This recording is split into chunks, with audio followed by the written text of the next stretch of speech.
Welcome to देसी याम्स Eid special.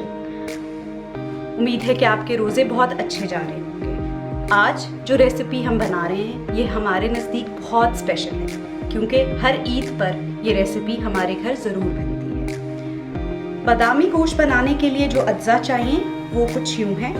300 ग्राम हमारे पास mutton का गोश्त है, 1 टीस्पून हमारे पास हल्दी है, 15 से 20 हमारे पास बादाम हैं जिनको हमने गर्म पानी में भिगो के उनका छिलका उतार लिया है, 2 टेबलस्पून अदरक लहसुन का पेस्ट, 1 दरमियाने साइज़ का प्याज है हमारे पास, नमक हस्बे जायका, 1 प्याली हमने लिया है दही इसके लिए, और 3 से 4 टेबलस्पून हम इसमें ऑयल इस्तेमाल करेंगे। पानी हम सिर्फ इसको गोश्त को गलाने के लिए इस्तेमाल करेंगे, जितना भी हमें चाहिए।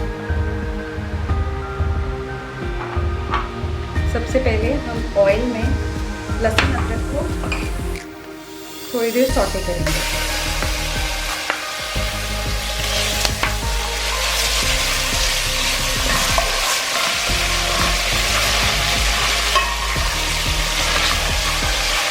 इसके बाद हम इसमें प्याज डालेंगे,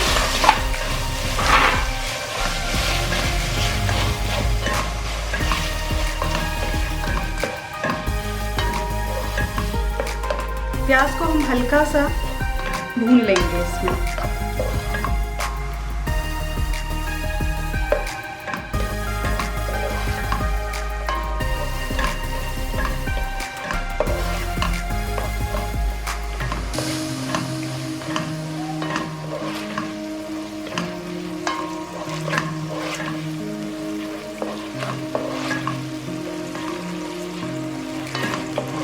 जैसे ही आपको लगे कि प्याज सफ़ेद हो गया है तो अब आप इसमें गोश्त डाल देंगे।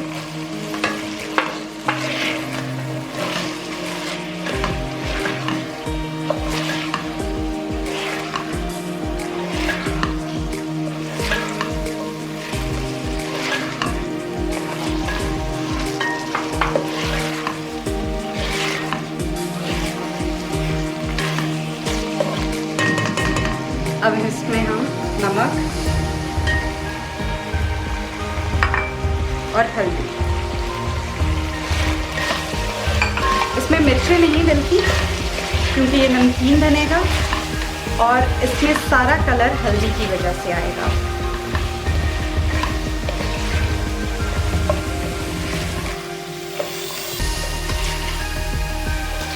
गोश्त को हमने अच्छे से 5 से 10 मिनट तक भून लिया है। अब हम इसमें पानी डाल देंगे ताकि ये गल जाए, और इसको ढककर छोड़ देंगे जब तक कि गोश्त गलता है।